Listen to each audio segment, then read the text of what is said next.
Ms. Dонфрајд, first of all, thank you very much for your time.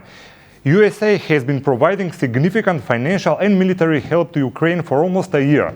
At the beginning, Kiev was been requesting from NATO to close the sky. Now they are asking for heavy weapons to defend more efficiently from Russian attacks. How will US respond to these demands? Well, thanks for the question. And you're right to note that we are close to the 1-year anniversary of Russia's war against Ukraine. And I just want to remind everyone listening how this started. It was a Russian full-scale invasion without any provocation against Ukraine last February.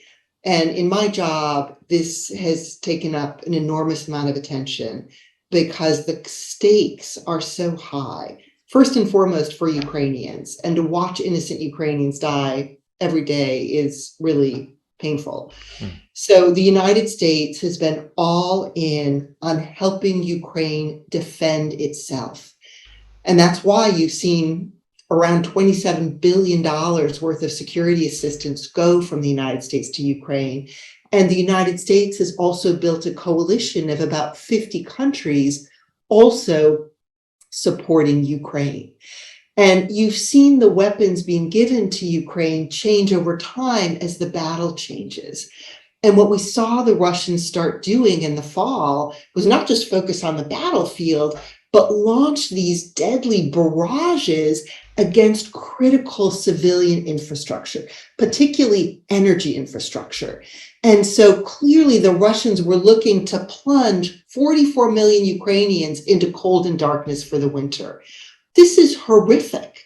And so we are trying to stop this war, to protect Ukrainian lives and ensure a just and durable peace for Ukraine.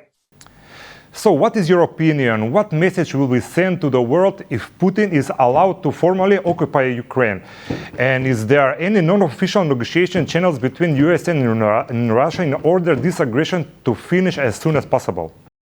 So it would send a horrible message to the rest of the world. Yeah. And that is why the United States is committing to ensuring that Ukraine prevails in this fight and wins. North Macedonia right now is the chairman in office of the OBSE. So you are also leading in a very important way in pushing back on what is wrong. We do have relationships with Russia, of course. And we think having a diplomatic relationship with Russia is important. Actually, our new ambassador to Russia is en route to Moscow as we speak. Before she left, she met, of course, with Russian Ambassador Antonov here in Washington. So we believe in diplomacy, but we are not engaged in any negotiations with Russia to agree on a peace over Ukraine's heads. We have been explicit in saying nothing about Ukraine without Ukraine.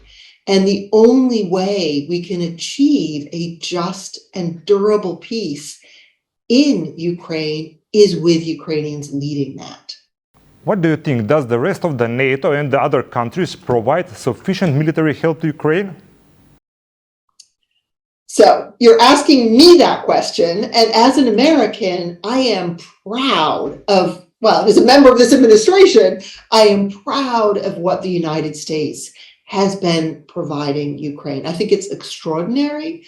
I'm proud of US leadership in building this broad coalition of countries that are also committed to helping Ukraine defend itself.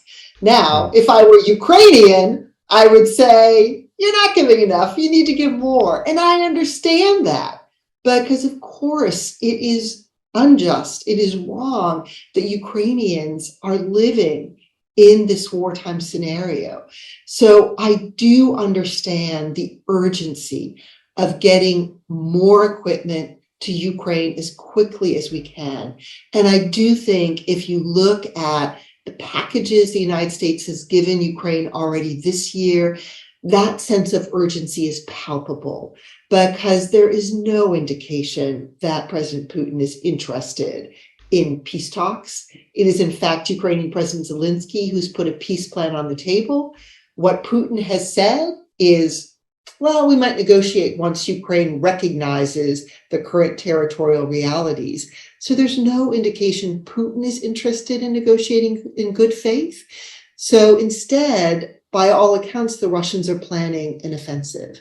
So we want to make sure Ukraine is prepared to meet that with its own weapons and its own defense.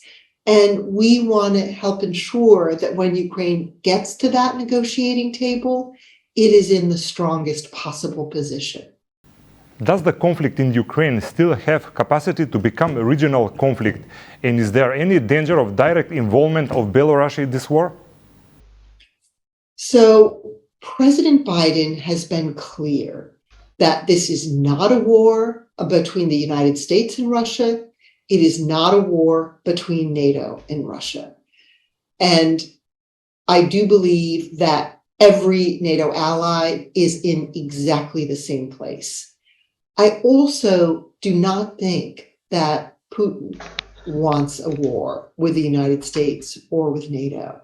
So I do not have that concern at present. It, of course, is always important to be aware of how that could happen and try to prevent that.